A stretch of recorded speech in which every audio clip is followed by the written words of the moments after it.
Hello everyone, welcome to our YouTube channel. Biological classification के chapter में आज हम लोग की 8th क्लास है। इसके पहले हमने 7 क्लासेस कर ली है, जिसमें हमने 5 किंगडम क्लासिफिकेशन के बारे में पढ़ा है। Monera, Protista, Fungi, Plantae, Animalia, इन सब के बारे में पढ़ा है। जिन्होंने भी ये क्लासेस नहीं देखी है प्लीज़ उसको देख लीजिएगा। आज हम लोग वायरस के बारे में पढ़ेंगे, ठीक है। तो वायरस क्या होते हैं? Virus are acellular organism. अभी तक हमने यूनिसेलुलर पढ़ा था और मल्टी सेलुलर पढ़ा था, लेकिन वायरस ऐसे होते हैं जो ए सेलुलर होते हैं, सेल नहीं होती है, ठीक है। इनको प्रॉपर सेल नहीं कहा जाता, इसलिए इनको ए सेलुलर कहा जाता है। तो वायरस कैसे होते हैं? Virus are acellular organism. They are considered non living outside the host cell. तो वायरस को होस्ट सेल के बाहर नॉन लिविंग कहा जाता है, और जब वो किसी होस्ट पर रहता है तो उसे लिविंग कहते हैं। मतलब वायरस दो तरीके से हो सकता है, या तो वो किसी होस्ट पर रहेगा या फिर होस्ट के बाहर रहेगा, ठीक है। तो जब वो होस्ट पर रहता है तब वो लिविंग की तरह एक्ट करता है, ठीक है। तब वो लिविंग की तरह एक्ट करता है। और जब वो होस्ट के बाहर रहता है, कहाँ? Outside the host. जब होस्ट के बाहर रहता है तो वो नॉन लिविंग की तरह एक्ट करता है। कैसे एक्ट करता है? नॉन लिविंग की तरह, ठीक है। इसलिए वायरस को लिविंग और नॉन लिविंग के बीच की कनेक्टिंग लिंक भी कहते हैं। वायरस को क्या कहते हैं? Connecting link between living and non living, ठीक है। Inside host cell they behave like living organism.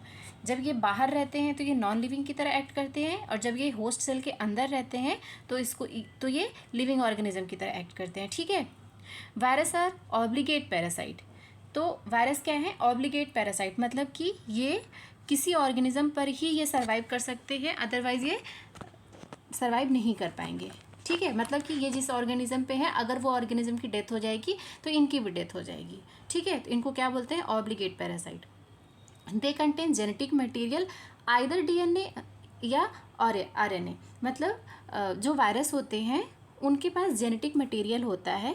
तो genetic material, normally genetic material DNA और आरएनए दोनों होते हैं, लेकिन वायरस के अंदर या तो डीएनए होता है या तो आरएनए होता है, दोनों में से कोई एक प्रेजेंट होगा, ठीक है। ऐसा कोई वायरस नहीं होता है जिसमें डीएनए भी प्रेजेंट हो और आरएनए भी प्रेजेंट हो। या तो डीएनए प्रेजेंट होगा या तो आरएनए प्रेजेंट होगा, ठीक है। No virus contain both RNA and DNA. तो कोई भी ऐसा वायरस नहीं होता जिसके पास आरएनए भी हो और डीएनए भी हो। Protein coat of the virus is called capsid. तो वायरस के ऊपर जो प्रोटीन की कोट होती है उसको क्या बोलते हैं? कैप्सिड बोलते हैं, ठीक है। क्या बोलते हैं? कैप्सिड। कैप्सिड किस चीज़ की बनी होती है? Capsid is made up, capsid की जो यूनिट होती है उसको कैप्सोमियर बोलते हैं, ठीक है। तो जो कैप्सिड होती है वो एक स्मॉल यूनिट से मिलकर बनी होती है। उस यूनिट को क्या बोलते हैं? उस यूनिट को कैप्सोमियर बोलते हैं, ठीक है। अब जो वायरस होते हैं वो कुछ डिजीज़ कॉज करते हैं। जो वायरस होते हैं वो हमारी बॉडी में कुछ डिजीज़ कॉज करते हैं। अगर वायरस का इन्फेक्शन होता है तो कौन कौन सी डिजीज़ होती है? मेनली मम्प होता है, स्मॉल पॉक्स होता है, इन्फ्लुएंजा होता है और एड्स होता है, ठीक है। ये 4 इंपॉर्टेंट है। और भी वायरल डिजीज़ है, लेकिन ये इंपॉर्टेंट है, ठीक है। ये एनसीईआरटी में दिया हुआ है, तो ये आगे के एग्ज़ाम्स के लिए भी आपको याद रखना है। कौन कौन से हैं? मम्प है, स्मॉल पॉक्स है, इन्फ्लुएंजा और एड्स, ठीक है। ये एनिमल में डिजीज़ कॉज करते हैं। अब प्लांट में कौन कौन से वायरल डिजीज़ हैं? तो mosaic formation, leaf curling, yellowing, stunt growth और क्या है? अब हम देखेंगे कि वायरस की डिस्कवरी किसने करी थी। तो वायरस की डिस्कवरी इवानोवस्की ने करी थी। किसने करी थी? इवानोवस्की। इनका पूरा नाम क्या है?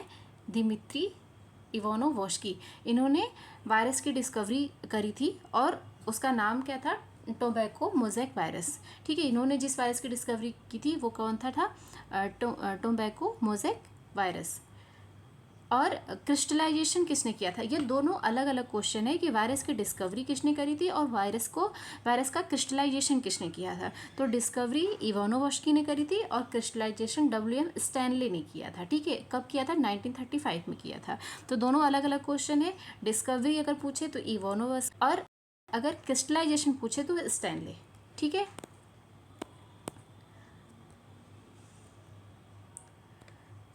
अब हम नेक्स्ट देखेंगे वायरॉइड क्या होते हैं।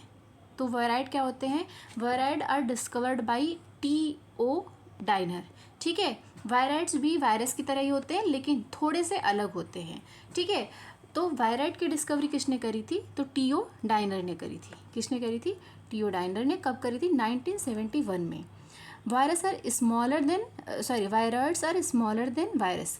तो वायरॉइड कैसे होते हैं, वायरस से छोटे होते हैं। ठीक है, they consist only free RNA, मतलब इसमें प्रोटीन कोट नहीं होता है। तो वायरस एक्चुअल में क्या होता है, genetic material plus protein coat. ठीक है, तो जेनेटिक मटेरियल में या तो DNA होगा या तो RNA होगा, उसके साथ क्या होगा, प्रोटीन कोट होगा। लेकिन जो वायरॉइड्स होते हैं इसमें जेनेटिक मटेरियल के साथ जेनेटिक मटेरियल में कौन सा जेनेटिक मटेरियल होता है, तो RNA होता है, लेकिन RNA के साथ प्रोटीन कोड नहीं पाया जाता है। ठीक है, तो प्रोटीन कोड एब्सेंट होता है। तो वायरॉइड्स जो होते हैं वो फ्री RNA होते हैं। जो वायरॉइड्स होते हैं उनके पास प्रोटीन कोड एब्सेंट होता है। ठीक है, they causes disease like potato spindle tuber disease. वैसे तो वायरॉइड्स बहुत सारे डिजीज़ कॉज करते हैं, लेकिन जो NCERT में दिया है वो कौन सा डिजीज़ है, पोटैटो स्पिंडल ट्यूबर डिजीज़। ठीक है, अब हम नेक्स्ट देखेंगे प्रियॉन्स क्या हैं। जैसे ही वायरॉइड्स होते हैं वैसे ही प्रियॉन्स भी होते हैं, ये भी वायरस का ही एक रूप है। ठीक है, लेकिन इसमें क्या होता है, अब हम इसमें देखेंगे कि इसमें कौन सी चीज़ें एब्सेंट होती है। तो जो प्रियॉन्स होते हैं वो प्रोटीन पार्टिकल होते हैं। ठीक है, वायरॉइड्स में क्या था, वायरॉइड्स में प्रोटीन एब्सेंट था, जेनेटिक मटेरियल प्रेजेंट था, और प्रियॉन्स में प्रोटीन पार्टिकल होता है और इसमें प्रोटीन पार्टिकल इसमें प्रेजेंट होता है। They are made up of abnormally folded protein. इसकी जो प्रोटीन होती है वो अलग तरीके से फोल्डेड होती है, एबनॉर्मली फोल्डेड प्रोटीन है। ठीक है, प्रियॉन्स कॉजेज न्यूरोलॉजिकल डिजीज़। ठीक है, तो प्रियॉन्स जैसे वायरस डिजीज़ कॉज करता है, जैसे वायरॉइड डिजीज़ कॉज करता है, वैसे ही प्रियॉन्स भी डिजीज़ कॉज करता है। तो प्रियॉन्स कैसे डिजीज़ कॉज करते हैं, जनरली न्यूरोलॉजिकल डिजीज़ कॉज करते हैं। ठीक है, एग्जाम्पल में याद रखना है, मैड काउ डिजीज़। ठीक है, मैड काउ डिजीज़ और क्रियोर्चफेल्ड जैकॉब डिजीज़। CZA और क्या है, BSE, mad cow disease, Creutzfeldt Jakob disease. ठीक है, prions are similar in size to virus. ठीक है, तो प्रियॉन्स जो होते हैं सिमिलर होते हैं किसकी तरह से, वायरस की तरह। ठीक है, मतलब वायरॉइड से छोटे होते हैं। अब एक और टॉपिक रह गया है इस चैप्टर में, ये लास्ट टॉपिक है, इसके बाद शायद कुछ भी नहीं है, ये लास्ट टॉपिक है। लास्ट टॉपिक क्या है, लाइकेन क्या होते हैं। ठीक है, और लाइकेन किस में आते हैं, तो लाइकेन और symbiotic association between algae and fungi. तो लाइकेन बहुत इंपॉर्टेंट है और ये सिम्बायोटिक एसोसिएशन होता है एल्गी और फंजाई का। सिम्बायोटिक एसोसिएशन क्या होता है, सिम्बायोटिक एसोसिएशन ऐसा पैटर्न है लिविंग का जिसमें दो ऑर्गेनिज्म एक साथ रहते हैं और दोनों की ज़रूरत को पूरी करते हैं। ठीक है, तो एल्गी और फंजाई साथ में जब रहते हैं उसको सिम्बायोटिक एसोसिएशन कहते हैं, और एल्गी और फंजाई के सिम्बायोटिक एसोसिएशन का नाम है लाइकेन। ठीक है, जिसमें एल्गल कंपोनेंट जो है उसको फाइकोबियंट बोलते हैं। क्वेश्चन पूछा जाता है कि लाइकेन में एल्गल कंपोनेंट का नाम क्या है, तो वो फाइकोबियंट है। फंगल कंपोनेंट को क्या बोलते हैं, माइकोबियंट। ठीक है, एल्गल कंपोनेंट फाइकोबियंट और फंगल कंपोनेंट माइकोबियंट। ठीक है, algae prepare food by photosynthesis.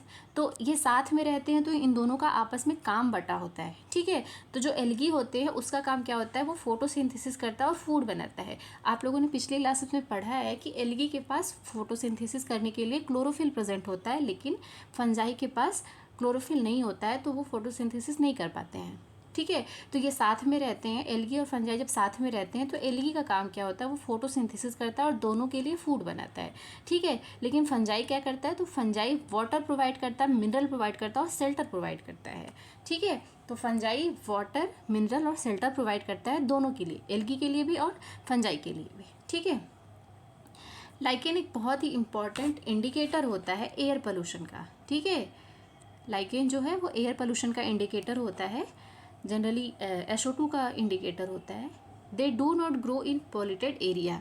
तो कैसे कैसे हम कह सकते हैं कि ये इंडिकेटर है, क्योंकि जहाँ पर पोल्यूशन होगा, एयर पोल्यूशन, जनरली सल्फर का पोल्यूशन होगा, SO2 का पोल्यूशन होगा, वहाँ पर लाइकेन्स ग्रो ही नहीं करते हैं। तो जहाँ लाइकेन नहीं पाए जाते हैं वहाँ पे पॉसिबिलिटी होती है कि एयर पोल्यूशन हो और वहाँ उसके इन्वायरमेंट में, वहाँ के इन्वायरमेंट में SO2 प्रेजेंट हो, ठीक है। अब हम लोग कुछ क्वेश्चन करेंगे, क्वेश्चन हम नेक्स्ट करेंगे, ठीक है। आज के लिए इतना ही, थैंक यू।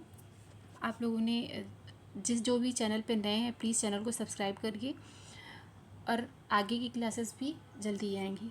Thank you.